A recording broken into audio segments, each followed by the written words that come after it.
Hello. Dr. Joe is back with more questions from the topic of enzymes. These questions will surely make it less time-consuming for you all to find the correct answer during your entrance test exam. Let's hop on to the questions. Have a look at question number 26 from Redspot. You know the drill now, so make sure you pause the video and read out the question first. In this question we are asked about the effect of temperature on an enzyme's activity or rate of reaction. We are aware that increase in temperature will increase the number of collisions between the molecules, hence, increasing the rate of reaction, but, at one point, when the temperature will exceed the critical limit, denaturation of enzyme will take place, resulting in sudden decrease in the rate of reaction. Same conditions are shown in graph A. Graph D also shows the similar curve, but the reaction in the start should form a steep curve, which is not the case in graph D. Moving to question number 27.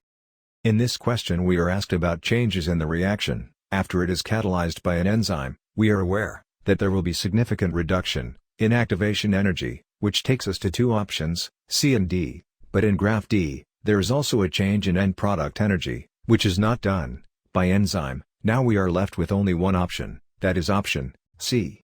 Moving on to question number 28, we are again asked about the effect of temperature on the reaction, but in these options the temperature is plotted with time. As the temperature increases, rate of reaction increases, which indirectly means time will decrease. There is only one option in which we can clearly see that time is reduced by increase in temperature, option C. Moving on to question number 29, we are asked about what changes will occur in substrate concentration with time. In the start, the reaction will take place on the same rate unless all the substrate has been acted upon by the enzymes, and the concentration of substrate will drop immediately as all of the substrate is consumed. Now, this takes us to our answer, which is option C. About question number 41. We are given two graphs with markings P, Q, R and S. Let's find out the correct option. Option A says that the H bonds in enzyme are broken. But this isn't the case because we are talking about the marking which shows reaction on the substrate. About option B. They've said that at point Q, the kinetic energy of enzyme and substrate is highest, which makes it the correct option. BCUs at this point. Rate of reaction is maximum. Let's now move on to question number 45.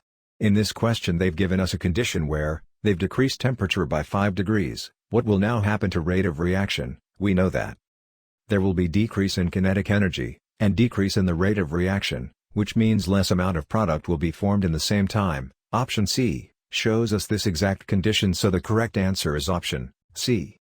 Now let's have a look at the last two questions.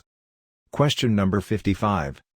Let's have a look at the graph first. We have already discussed questions related to these graphs in our previous video on enzymes, so if you haven't checked that out yet, do watch it. The link is mentioned in the description box. Back to our question. So the graph shows us 1 reaction without enzyme, 2 reaction in the presence of a competitive inhibitor, 3 reaction in the presence of non-competitive inhibitor. Now, let's have a look at the options. Mark the one out in which the curve 3 is of non-competitive inhibitor, that by noticing the attachment at allosteric site, option D. So this is our correct option. Our last question, which is question number 59. From Redspot. In this reaction we are given some characteristics of enzymes, and we have to match them with their correct explanation. So characteristic 1 is reaction rate decreases in the presence of a non-competitive inhibitor, but why?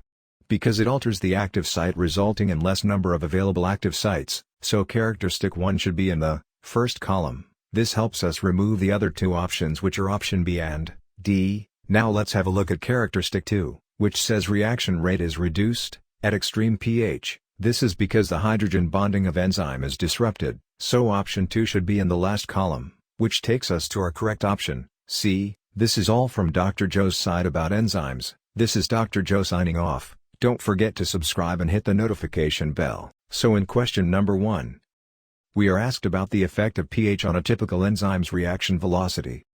There are 4 graphs from which you have to pick the correct one out. So one thing that we know is reaction velocity will be maximum at specific pH of that enzyme.